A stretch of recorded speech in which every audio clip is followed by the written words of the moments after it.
La novela de la ortodoxia, capítulo 8. Son frecuentes las quejas contra lo ruidoso y grosero de nuestra época. Con todo, si algo tiene ella de característico es más bien su dejadez y pereza. Todos sus ruidos aparentes son productos de su pereza real. Tómese un ejemplo objetivo: las calles atronadas por autos y motocicletas. Mas todo ese escándalo, ¿se debe acaso a la actividad o al reposo humanos? Menos escándalo habría si hubiese mayor actividad, si las gentes anduviesen simplemente a pie. Más silencioso sería nuestro siglo si fuese, en verdad, más enérgico. Y lo que se dice de los ruidos físicos aparentes, extiéndase a los aparentes ruidos del intelecto. Casi todo el mecanismo del lenguaje moderno tiende al ahorro de esfuerzo, y lo cierto es que ahorra más esfuerzo mental de lo que fuera deseable. Se usa de las frases científicas como de otros tantos émbolos y ruedas para suavizar y abreviar todavía más el camino de las comodidades. Y las palabras sesquipedales nos llevan en rastra, zumbando como largos ferrocarriles. Mas no se nos oculta que dentro de los coches van millares de personas fatigadísimas e indolentísimas para marchar o discurrir por su cuenta. Es una gimnasia muy recomendable el intentar de vez en cuando expresar nuestras opiniones mediante simples monosílabos o expresiones sencillas. Si dices: la utilidad social de la sentencia indeterminada es reconocida por todos los criminólogos como un grado de nuestra evolución sociológica hacia un sistema punitivo más científico y humano, ya puedes seguir hablando en iguales términos durante varias horas sin un grande gasto de energía o de materia gris.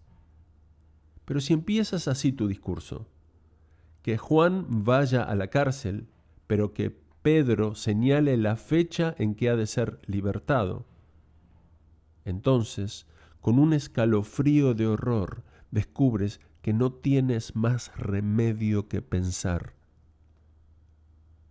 Las frases largas nunca son tan enérgicas como las cortas, y hay más sutileza metafísica en la palabra merma que en la palabra degeneración.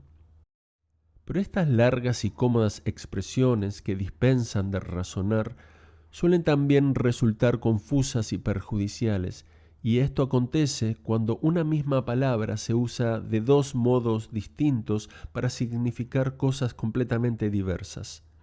Así, la conocida palabra idealista significa una cosa para la filosofía y otra muy diversa para la retórica moral. Por lo mismo, tienen razón los materialistas científicos al quejarse de que el uso metafísico del término materialista se confunda tan a menudo con su denigrante uso moral. Y por eso, para tomar un ejemplo más sencillo, el que odia a los progresistas de Londres se declara progresista en Sudáfrica. A la misma confusión se ha prestado el término liberal, según se aplique a la religión o a la política y los negocios sociales. Paréntesis de Luis acá. La forma que él usa el término liberal tiene más que ver con esa época y no refleja tanto los liberales que conocemos ahora en el 2024. Prosigo. A menudo se cree que todo liberal ha de ser libre pensador, puesto que ha de estar con todas las manifestaciones de la libertad. A tanto equivaldría decir que todo idealista ha de ser individuo de la Iglesia alta, puesto que ha de estar en todo lo que sea alto, o que todo individuo de la Iglesia baja ha de estar con la clase baja, o que todo individuo de la Iglesia media ha de gustar de las cosas medianas. Se trata de un mero accidente verbal.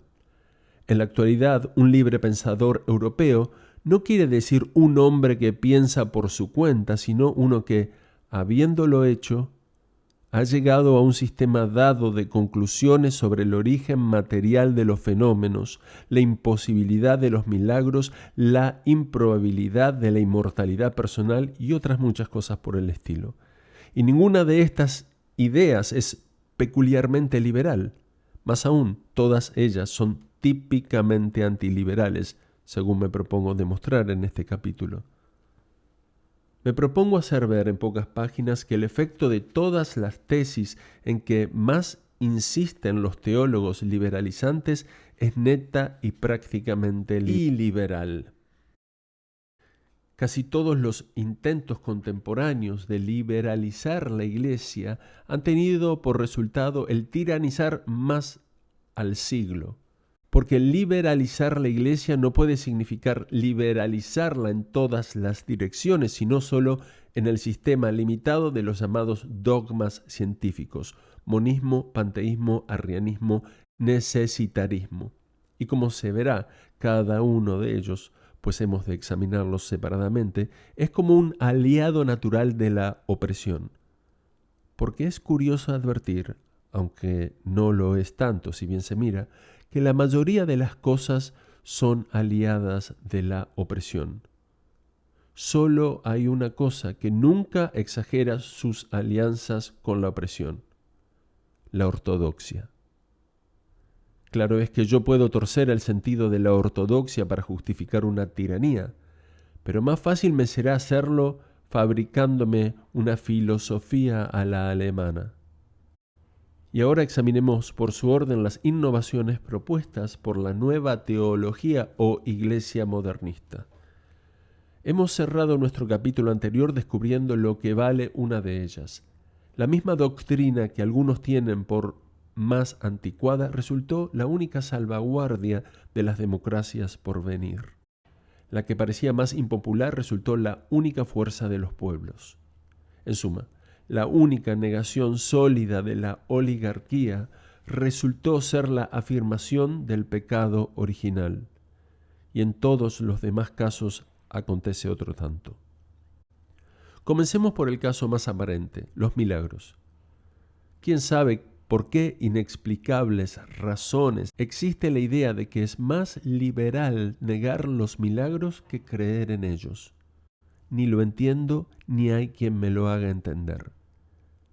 Por no sé qué inexplicables razones, un sacerdote de la Iglesia media o liberal es un hombre que, en el fondo, siempre está queriendo reducir el número de milagros, nunca aumentarlos. Un hombre que se toma la libertad de no creer en la resurrección de Cristo. Nunca uno que cree siquiera en la posible resurrección de alguna tía suya. Frecuentemente hay disturbios en la parroquia porque el párroco no puede admitir que San Pedro haya pasado sobre las aguas. Pero qué raro encontrar disturbios ocasionados porque el cura se le haya ocurrido asegurar que su padre ha andado sin mojarse los pies sobre las aguas del arroyo de Serpentín. Y esto no se debe, como el ligero descreído quisiera inmediatamente argüir, a que los milagros no puedan caber en nuestra experiencia, a que los milagros no suceden, como en el dogma de Matthew Arnold solía recitar con sencilla fe. En nuestro tiempo se asegura que han sucedido cosas más estupendas de lo que se hubiera tolerado hace unos 80 años. Los hombres de ciencia creen ahora en estos prestigios más que antes, como que la psicología ha descubierto los más desconcertantes y tremendos secretos de nuestras almas. Lo que la ciencia de ayer hubiera rechazado rotundamente a título de milagroso, la ciencia de hoy lo está confirmando por instantes. Solo la nueva teología se ha quedado lo bastante rezagada para rechazar los milagros. En todo caso, esto de que sea un rasgo de libertad el negar los milagros, nada tiene que ver con las evidencias que por o contra ellos pudiera alegarse.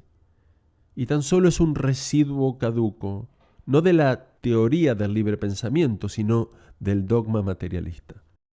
Los hombres del siglo XIX no dudaban de la resurrección porque su cristianismo liberal les permitiese dudar de ella, sino porque su estrecho materialismo les prohibía creer en ella. Tennyson, hombre típico del siglo XIX, expresó una de las creencias instintivas de sus contemporáneos al decir que la honradez de su duda era un acto de fe. Lo era en verdad. Ciertas y aún terribles son sus palabras. En su descreimiento del milagro, escondían la fe en un destino inmóvil y ateo, la fe en la irremediable rutina cósmica. Las dudas del agnóstico eran los únicos dogmas del monista. Dejo para más tarde el hablar de los hechos y evidencias sobrenaturales. Luis, en los próximos 15-20 minutos aproximadamente hubo un desajuste con el micrófono, así que bánquenme que suena un poquito diferente, pero luego vuelve. Limitándome por ahora a este punto preciso, que hasta donde cabe relacionar la idea de libertad con esta disputa de los milagros, es evidente que dicha idea más bien sirve para defenderlos. La reforma o el progreso, en el único sentido tolerable de esta palabra, consiste en el gobierno de la materia por la mente, y el milagro no es más que una operación rapidísima de éste sobre aquella. En materia de alimentación popular puede considerarse, si se quiere, imposible el milagro de dar de comer a los pueblos en el desierto, pero no sé por qué se ha de considerar como iliberal. Si se trata de que vengan a la playa los niños pobres, ¿por qué ha de ser iliberal que lleguen sobre dragones voladores? Será, si os empeñáis, improbable, nada más. Un día de fiesta, como la del liberalismo, solo significa la libertad del hombre y un milagro solo significa la libertad de Dios. Podréis negar lo uno y lo otro, pero no declarar que vuestra negativa sea un triunfo de la idea liberal. La Iglesia Católica mantiene que tanto el hombre como Dios poseen cierta libertad espiritual. El calvinismo suprimió la del hombre sin atentar contra la de Dios, pero el materialismo científico se atreve con el mismo Creador y lo encadena como se encadena en el Apocalipsis al demonio. Nada deja libre en el universo, y los que tal hacen reciben el santísimo nombre de teólogos liberales. Este, como he dicho, es el caso más claro. Es falsa la presunción de que entre el dudar de los milagros y el profesar ideas de liberalismo o reforma haya la menor afinidad. Cuando un hombre no puede materialmente creer en los milagros, no hay más que hablar. No quiere esto decir que sea liberal, sino que es perfectamente lógico y honorable, lo cual vale más. Pero si nuestro hombre puede creer en los milagros, entonces, por ese simple hecho, será más liberal aún, porque los milagros significan, en primer lugar, la libertad del alma y, en segundo lugar, su imperio sobre la tiranía de las circunstancias. A veces, aún los más perspicaces suelen ignorar esta verdad, e ignorarla del modo más ingenuo.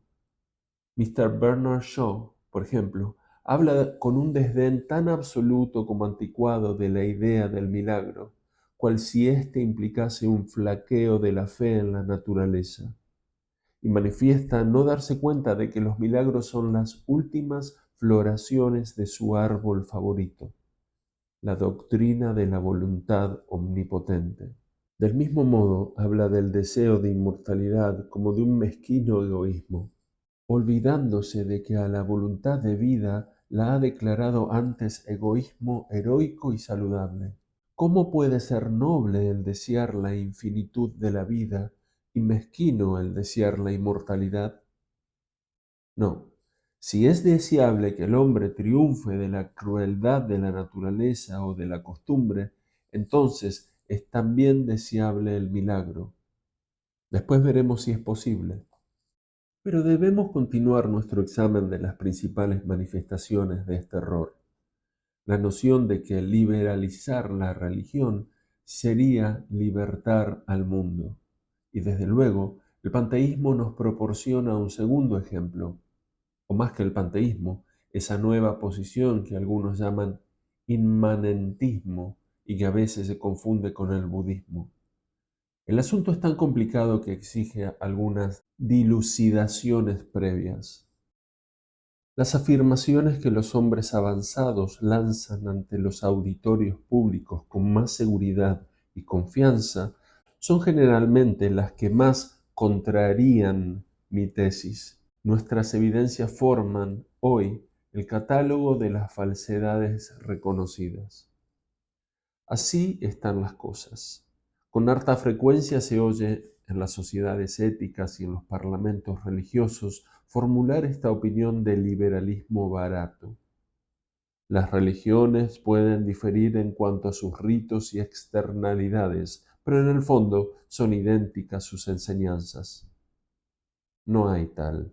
Al contrario, las religiones no difieren gran cosa en ritos y fórmulas, sino en lo profundo de sus enseñanzas. Es como si se nos dijese: no os engañéis por el hecho que The Religious Times y The Free Thinker parezcan diferir mucho entre sí, y uno esté pintado en pergamino mientras el otro esté grabado en mármol, o el uno sea triangular mientras el otro hexagonal. Leedlos y veréis cómo ambos dicen lo mismo, cuando lo que sucede es lo contrario, y ambos periódicos serían idénticos de no ser por su contenido. Un agiotista ateo de Surbiton no se distingue mucho de un agiotista swedenborgiano de Wimbledon. Podréis pasar largas horas examinándolos con la más ofensiva atención sin descubrir la menor huella de misticismo swedenborgiano en el sombrero del uno o de ateísmo en el paraguas del otro. Solo difieren en sus almas. Precisamente la dificultad de los credos consiste en que no son iguales, como pretende aquel aforismo simplista según el cual, coincidiendo todos en su substancia, sólo se distinguen por el mecanismo.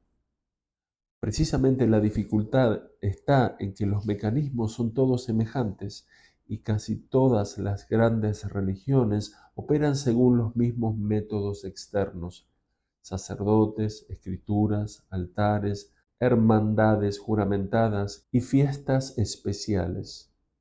Todas convienen en los métodos de enseñanza, pero difieren en la enseñanza misma. Los optimistas paganos y los pesimistas orientales han tenido templos, lo mismo que los liberales y los conservadores han tenido periódicos. Credos que sólo parecen destinados a devorarse entre sí coinciden en tener textos escritos, así como ambos ejércitos enemigos coinciden en el uso de cañones. El gran ejemplo que suele alegarse en comprobación de la pretendida identidad de las religiones es la supuesta identidad espiritual del cristianismo y el budismo. Los partidarios de esta teoría detestan generalmente la ética de todos los credos, con excepción del confucianismo que, por descontado, les seduce por no ser credo. Pero son muy parcos en sus elogios del mahometanismo, limitándose generalmente a recomendarlo como un alivio a las clases ínfimas de la sociedad. Pocas veces se atreven con la concepción mahometana del matrimonio, sobre lo cual habría muchísimo que decir. Y respecto a los thugs y demás adoradores de fetiches, su actitud es casi de absoluta frialdad.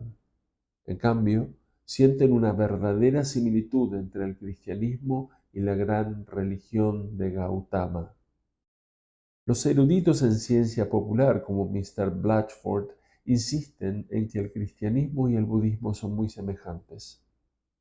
Así se cree generalmente, y así lo creí yo mientras no tuve la suerte de leer una obra destinada a demostrarlo. Las demostraciones eran de dos clases: semejanzas que, por pertenecer al patrimonio común de la humanidad, nada significan, y semejanzas que no son tales semejanzas. El autor explicaba solemnemente que ambas doctrinas coinciden en lo que todas coinciden, o bien las declaraba coincidentes en lo que son más disidentes. Ejemplo de lo primero, decía que tanto el Cristo como el Buda oían una voz celeste que bajaba del cielo, como si la voz celeste pudiera salir de la carbonera. O bien alegaba gravemente que ambos maestros orientales tuvieron algo que ver con el lavatorio de pies. Y también pudo haber añadido la extraña coincidencia de que ambos tenían un buen par de pies que lavarse. En cuanto a las demás semejanzas, sencillamente pertenecen a la categoría de las que no lo son. Así, nuestro conciliador de religiones prestaba grande importancia al hecho de que en ciertas festividades el manto del lama es rasgado para ser reliquias a las que se concede un alto valor. Pero no hay en esto una verdadera semejanza, porque las vestiduras del Cristo no fueron desgarradas para ser relicarios, sino por escarnio. Y a los jirones no se concedió más precio que el que hubieran pagado por ellos en los baratillos. Esta pretendida semejanza es como la que puede haber entre las dos ceremonias de la espada: el acto de dar a un hombre el espaldarazo y el de cortarle la cabeza. A la víctima no le convencería mucho tal semejanza. Todas estas pedanterías pueriles no serían dignas de mención, a no ser porque las supuestas semejanzas filosóficas entre ambas religiones son por el mismo estilo, o prueban demasiado o no prueban nada. Que el budismo apruebe el perdón o la moderación no quiere decir que se parezca al cristianismo, sino que no deja de parecerse a todas las cosas humanas. Los budistas reprueban, en teoría, toda crueldad o exceso, por lo mismo que los desaprueban todos los hombres normales. Pretender que el budismo y el cristianismo proponen la misma filosofía para ambas nociones es ya un error. Todas las doctrinas convienen en que estamos cogidos en una red de pecados. Algunas admiten que hay medio de escapar, pero sobre la naturaleza de este medio no creo que haya dos tan opuestas como el budismo y el cristianismo. Aún en los tiempos en que yo, al igual de otras gentes bien informadas, aunque poco eruditas, me figuraba realmente que el budismo y el cristianismo eran semejantes, no dejaba de advertir ciertas anomalías extrañas. Quiero referirme a su profunda disparidad en cuanto al tipo de su respectivo arte religioso, y no solo en cuanto a estilo técnico y representación, sino en los temas mismos por representar. No puede haber dos imágenes más opuestas que el santo cristiano de una catedral gótica y el santo budista de una capilla china.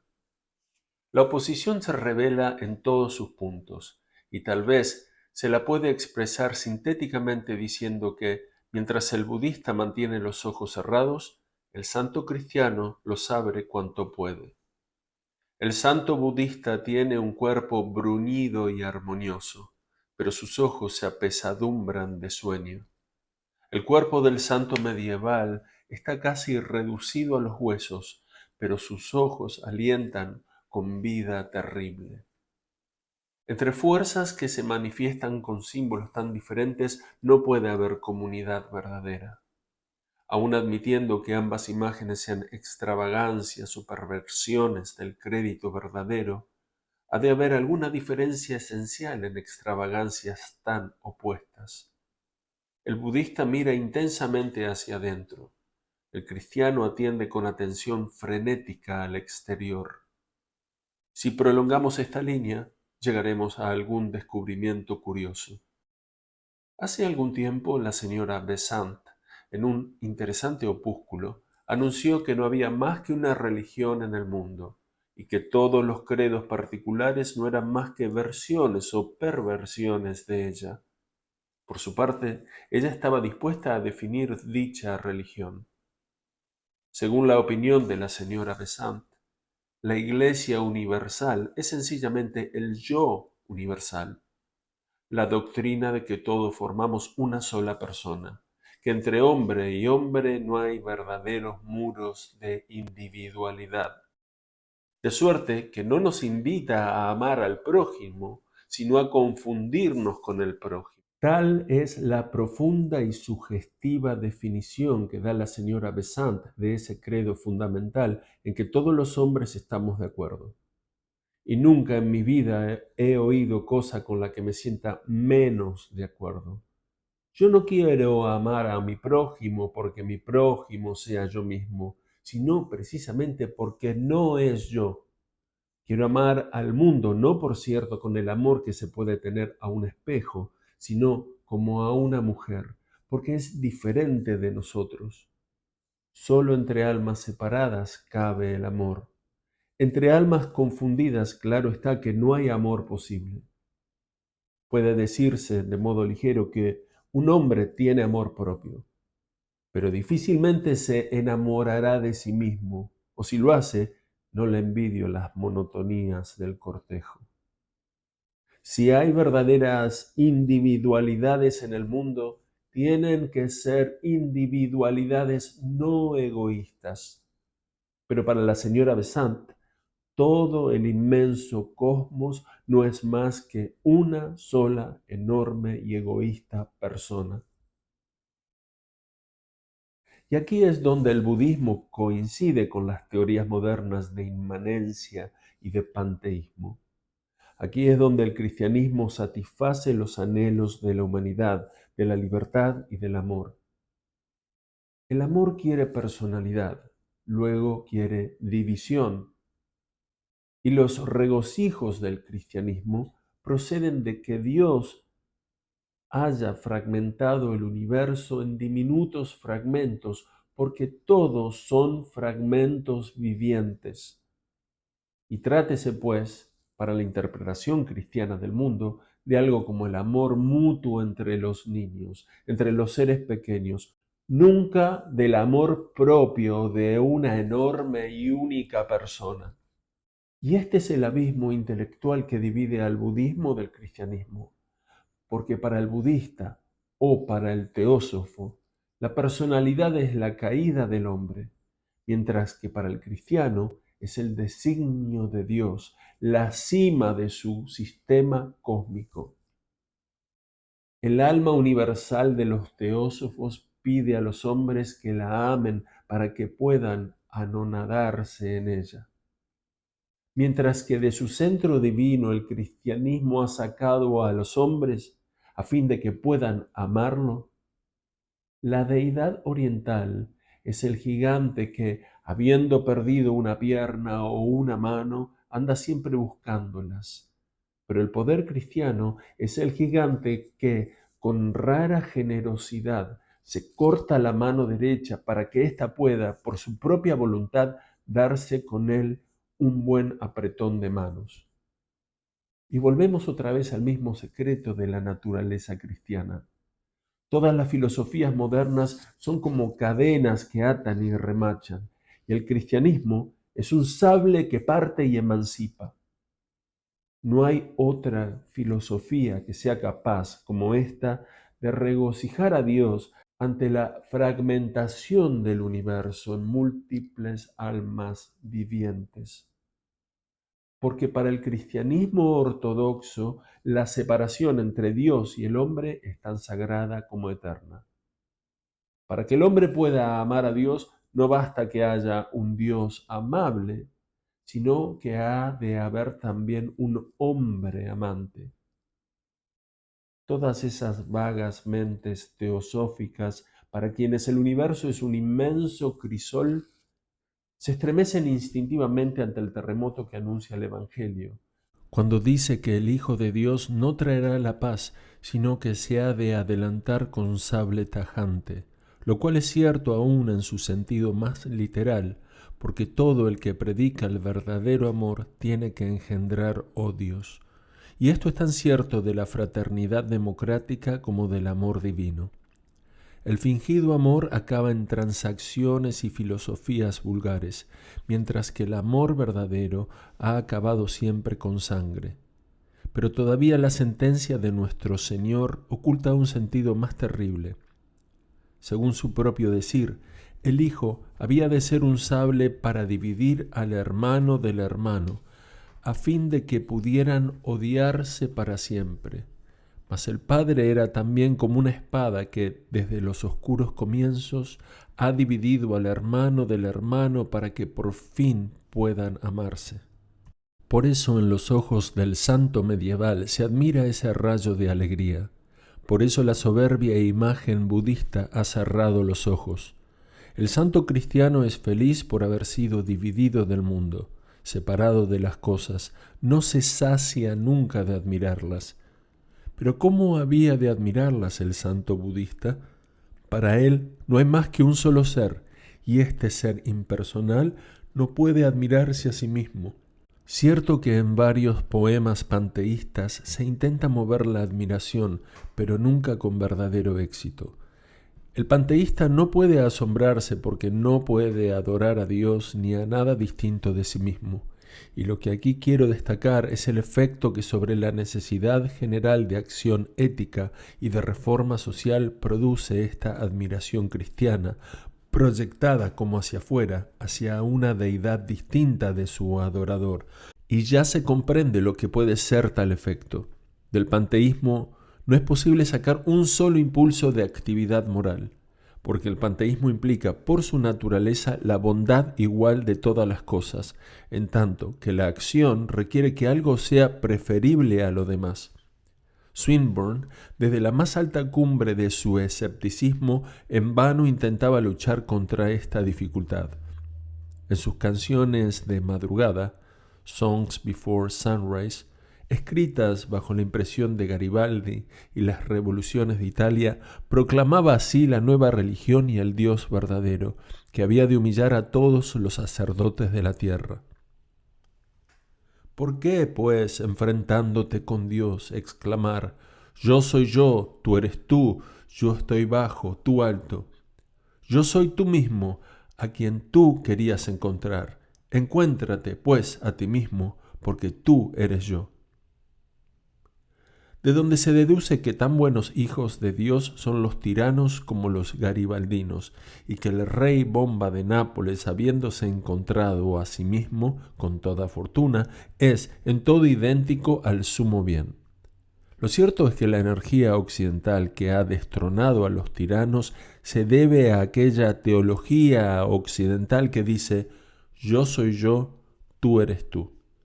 La misma separación espiritual que permite descubrir en el universo un rey de bondad permitió descubrir que en Nápoles había un mal rey. Y a los adoradores del dios de Bomba destronaron a Bomba, mientras que los creyentes del dios de Swinburne han poblado el Asia por siglos enteros sin destronar un solo tirano. El santo indio hace bien en cerrar los ojos, porque así está viéndonos a mí, a ti, a él, a nosotros, a vosotros, a ellos y a ello. Es una ocupación razonable, pero ni en lo teórico ni en lo práctico permite al indo vigilar los actos de Lord Curzon. Esa vigilancia externa que ha sido siempre característica del cristianismo, el mandamiento de vigilar y orar, se ha manifestado a la vez en la ortodoxia occidental típica y en la política occidental típica. Ambas dependen de una divinidad trascendente, diversa de nosotros mismos, una deidad que huye y desaparece. ¿Acaso los credos más sagaces puedan aconsejar que busquemos a Dios en zonas cada vez más profundas de nuestro propio laberinto interior?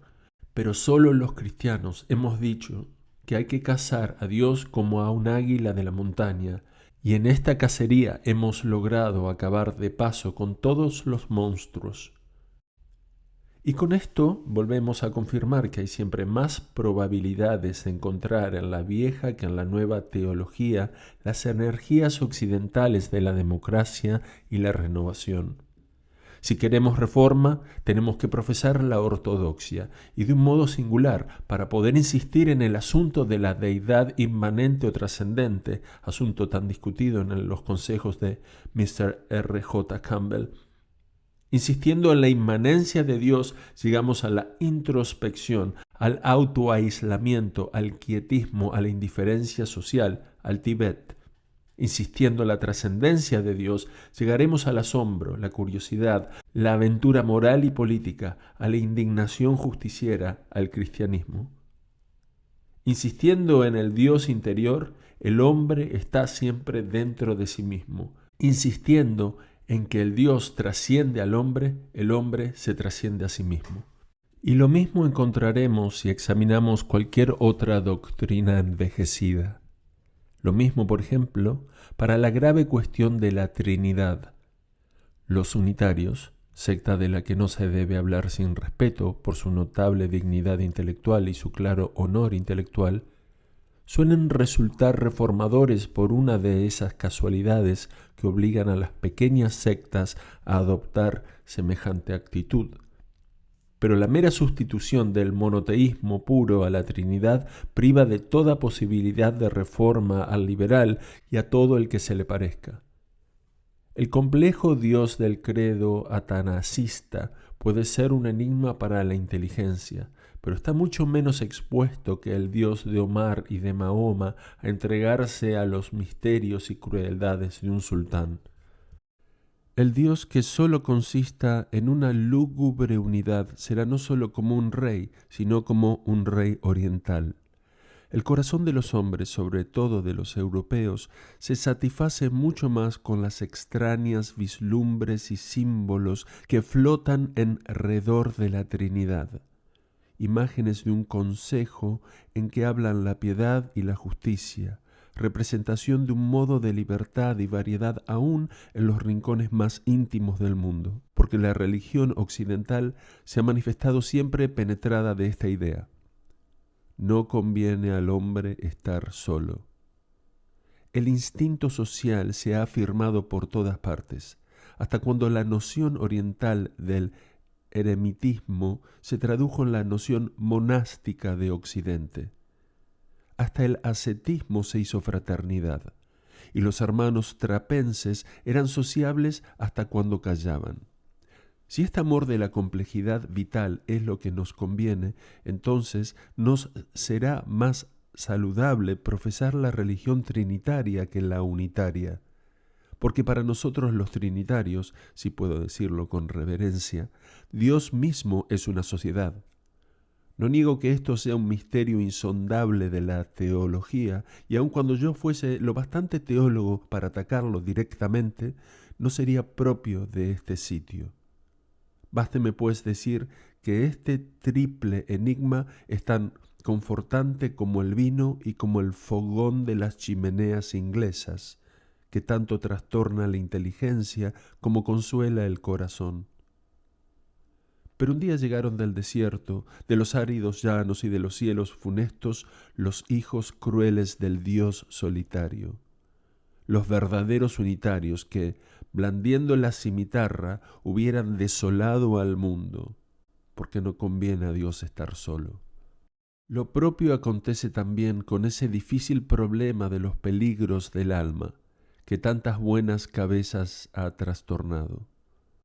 La esperanza es un mandamiento para todas las almas y puede mantenerse que la salvación es inevitable.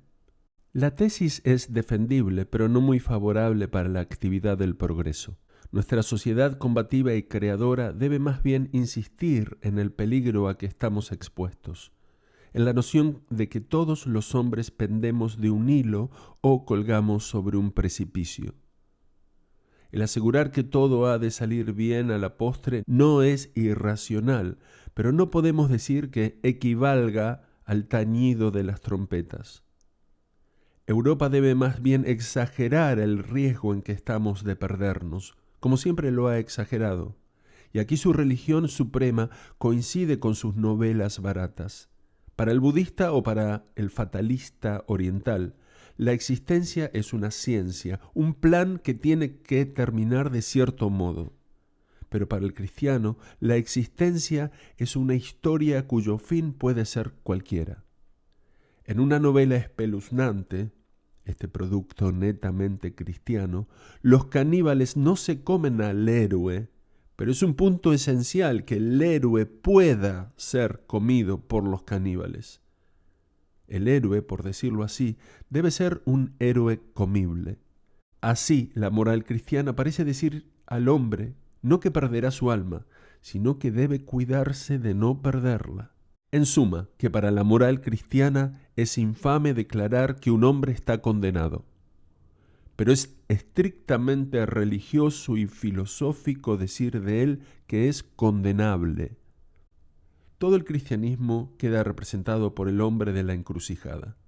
Las filosofías superficiales y huecas, las síntesis tan ambiciosas como engañosas, hablan siempre de etapas, evoluciones y desarrollos últimos. La verdadera filosofía trata siempre de captar el instante actual. ¿Cuál de los dos caminos ha de escoger el hombre? He aquí lo único digno de pensarse para quien realmente se complace en pensar. Muy fácil es pensar en las eternidades, tanto que cualquiera puede hacerlo. En cambio, el instante es siempre temible, y es por haber sentido demasiado los apremios del instante, por lo que nuestra filosofía ha tenido tanto que ver en literatura con las batallas, y en la teología con el infierno. Como un libro para los niños, está siempre llena de peligros, y es como una crisis perenne e inmortal. Entre las invenciones populares y la religión de un pueblo occidental hay verdaderas similitudes. Decir que la invención popular es chabacanería y oropel es repetir lo que las gentes avanzadas y cultas suelen achacar a las imágenes de las iglesias católicas. Para la fe, la vida es como una novela de folletín de las que publican los periódicos. Acaba siempre con la promesa o la amenaza: continuará en el próximo número. Amén de que la vida, con doble vulgaridad, imita también a los novelones de folletín en que se interrumpe en el punto más interesante, pues no cabe duda que la muerte es un punto muy interesante.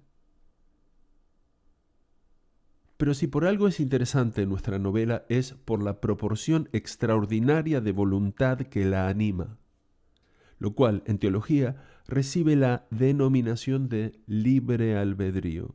No se puede acabar al capricho una suma matemática, pero un cuento lo puede uno acabar como quiera. Un sabio descubre el cálculo diferencial. No había más que un cálculo diferencial posible, el único que era dable descubrir.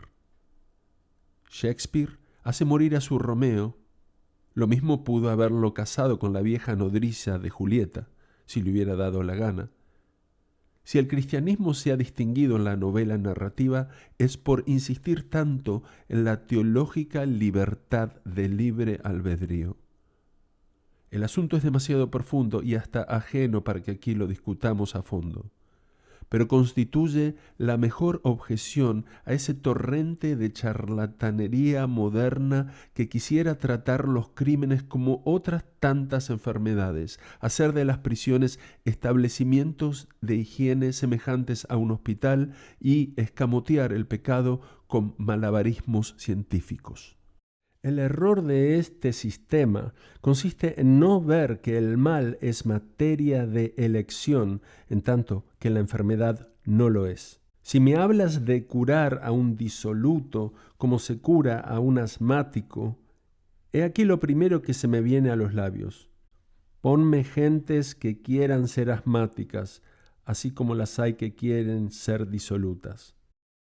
Un hombre puede curarse de sus dolencias y seguir metido en la cama, pero si lo que se quiere es redimirse de algún pecado, entonces no seguirá tendido. Al contrario, de un salto se pondrá de pie. El lenguaje mismo nos da la clave del asunto. Paciente, el enfermo, el del hospital, es término pasivo. Pecador es término activo. Para que un hombre se salve de la gripa ha de ser antes paciente, mas para salvarse de ser falsario ha de ser más bien impaciente, personalmente impaciente con las falsedades. Toda reforma moral procede por activa, nunca por pasiva. Y aquí volvemos a la misma fundamental conclusión. Si deseamos las reconstrucciones definidas y las peligrosas revoluciones que han caracterizado la civilización europea, conviene atizar la idea de una ruina siempre posible en vez de procurar apagarla. Si queremos, como los santos orientales, conformarnos con admirar lo bien que están todas las cosas, entonces no cabe duda que conviene predicar que todo está bien. Si lo que decíamos particularmente es hacer andar bien el mundo, insistamos en que anda mal. Finalmente, este principio conserva su eficacia si se le aplica a los modernos intentos para reducir o explicar la divinidad del Cristo. Si es o no verdadera, ya lo discutiré antes de acabar este libro, pero aceptando que haya tal divinidad, convengamos en que es una divinidad terriblemente revolucionaria.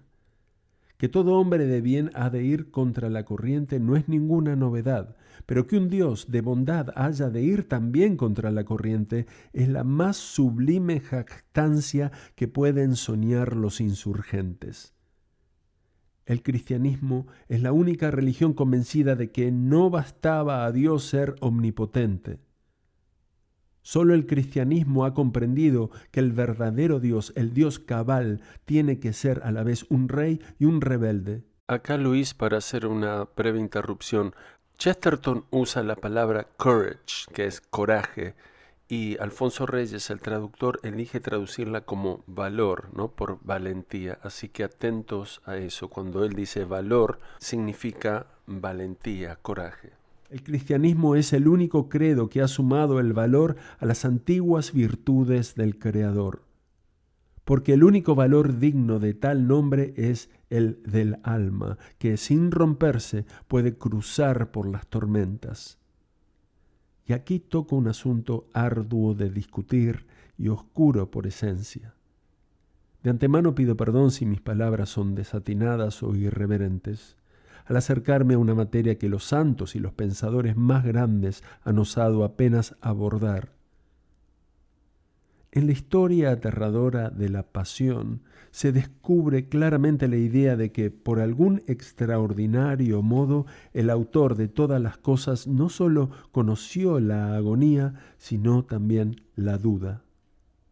Está escrito: no tentarás a tu Dios. No, pero Dios puede tentarse a sí mismo. Y eso parece haber sido lo que sucedió en Getsemaní. Satán tentó al hombre en un jardín. En otro jardín tentó Dios a Dios.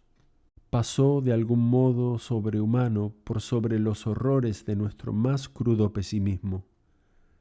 No se conmovió el mundo, no se nubló el sol ante la crucifixión, sino ante el lamento que subió de la cruz, el grito en que Dios confesó, en que Dios le abandonaba. Y después de esto, que buscan los revolucionarios un credo entre todos los credos y un Dios entre todos los dioses, pesando cuidadosamente lo que valen los dioses del retorno eterno y del poder inalterable. No hallarán otro Dios que se haya sublevado. Más aún, la materia se vuelve difícil por instantes y escapa a las fuerzas del lenguaje. Que busquen los ateos un Dios. Solo una divinidad hallarán que alguna vez haya confesado su aislamiento. Solo una religión en que Dios haya parecido ser ateo un instante. Estos son los puntos principales de la antigua ortodoxia, cuyo mérito superior está en ser la fuente de toda revolución o reforma, y cuyo defecto más grave está en que, evidentemente, solo es una afirmación abstracta. Su ventaja principal es ser la más aventurera y viril de las teologías. Su mayor desventaja, ser simplemente una teología. Siempre se le podrá objetar el ser arbitraria y pender del aire. Pero si está tan remontada en los aires, solo es para que los mayores arqueros agoten su vida y hasta su última flecha sin poder alcanzarla. Porque hay hombres que se arruinarían, arruinando de paso su civilización, con tal de poder acabar con este cuento fantástico. Y este es el aspecto último y más asombroso de la fe. Sus enemigos pueden esgrimir contra ella todas las armas, ora el sable que les corta los dedos, ora los tizones que les queman sus casas. Los que comienzan combatiendo a la Iglesia en nombre de la libertad y la humanidad acaban por lanzar de sí con tal de poder seguir combatiendo a la Iglesia la misma libertad y la humanidad misma. No es exageración. Un libro entero podría yo llenar con ejemplos de estas aberraciones. Mr. Blatchford se propone, como cualquier enemigo de la Biblia, demostrar que Adán era inocente de todo pecado contra Dios y, de paso, aunque de un modo incidental, se ve obligado a admitir que todos los tiranos, desde Nerón hasta el rey Leopoldo, son inocentes de todo pecado contra la humanidad.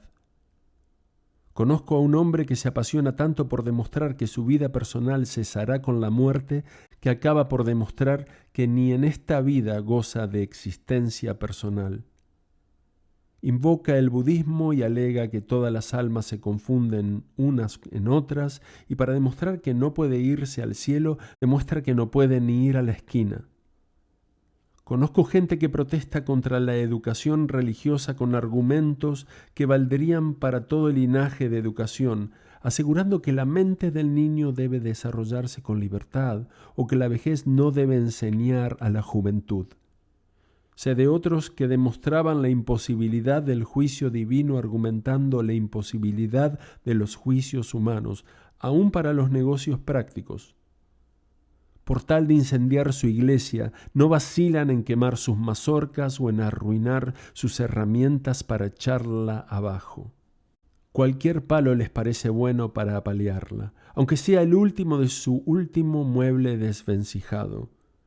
No admiramos y apenas podemos perdonar a esos fanáticos que trastornan este mundo por amor al otro. ¿Pero qué diremos de quien lo trastorna por odio al otro? Ese sacrifica la existencia de la humanidad en aras de la inexistencia de Dios. No ofrece una víctima al honor del altar, sino a la insignificancia del altar y a la fragilidad de su trono.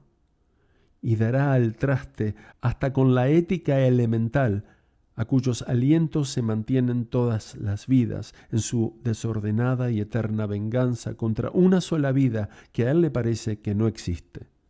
Con todo, el misterio cuelga de los cielos intacto. Sus enemigos solo lograron destruir cuanto más amaban. No la ortodoxia, sino la energía política y el sentido común. No han probado la irresponsabilidad de Adán ante Dios, ni cómo la habían de probar. Lo único que prueban, según de sus propias premisas resulta, es la irresponsabilidad del zar ante Rusia. No han probado que Adán no mereciera los castigos de Dios, solo han probado que los hombres no deben castigar al último ganapán. Con sus dudas orientales sobre la personalidad no logran probar la imposibilidad de la otra vida, sino solo la imposibilidad de una vida actual, plena y fecunda.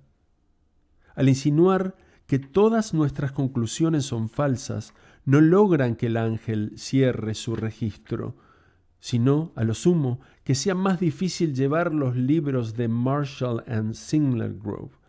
Porque si la fe es la madre de todas las fuerzas del mundo, sus enemigos son los padres de todas las confusiones del mundo.